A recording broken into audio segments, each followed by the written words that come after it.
Hello there, my awesome project managers. Welcome to the PMP Exam Radio Show. It's your buddy Phil here, project management trainer and coach. I hope you're doing well.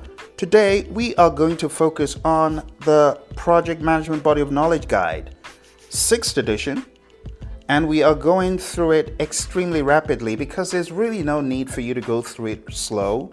The PMI has not mentioned the 6th edition as reference material, even though we know it's still very relevant. But the ITTOs form the bulk of the book.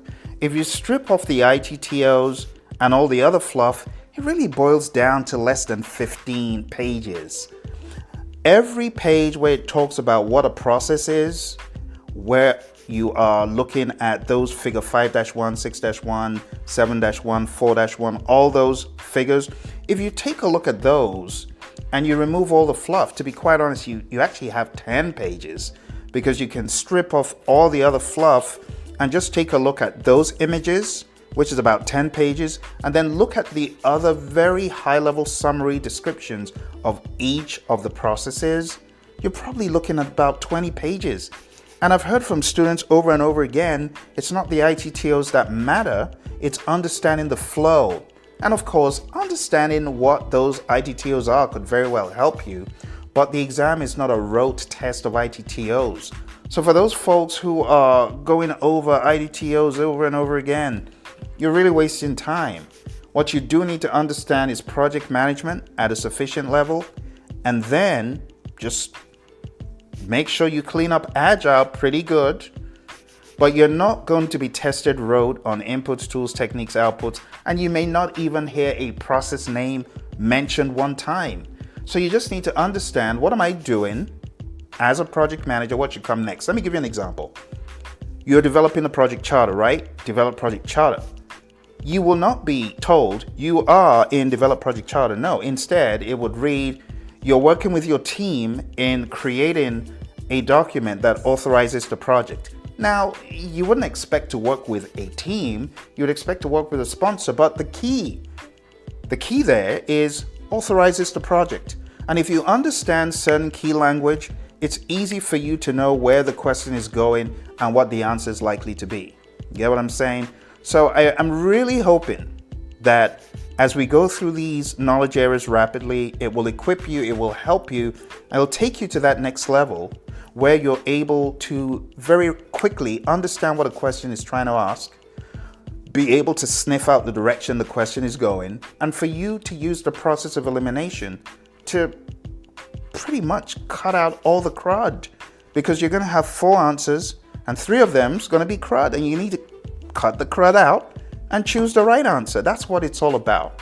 Okay, so I'm hoping that this quick coaching as we go through these 10 knowledge areas, I'm hoping that it will equip you, cut out the crud. You know, let's be honest, there are a lot of courses for PMP, and unfortunately, most of them, they don't have the substance to keep going for 35 hours. So instead, there's a lot of fluff in these knowledge areas and process groups and processes, and that ain't the stuff you need for the exam. What you do need for the exam is understanding the mindset of a servant leader, first and foremost, in the world of Agile or predictive, and then on top of that, really going deep into Agile, because it seems as though the PMI is replacing the quizzing that they were giving you in the ACP exam.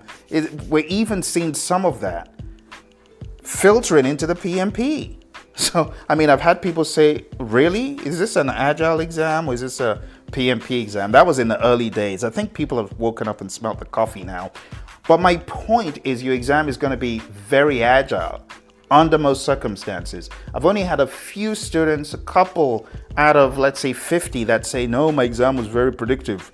Most of the others, around 90 to 95% of students will tell you my exam was definitely more Agile than anything else, or Agile hybrid more than anything else.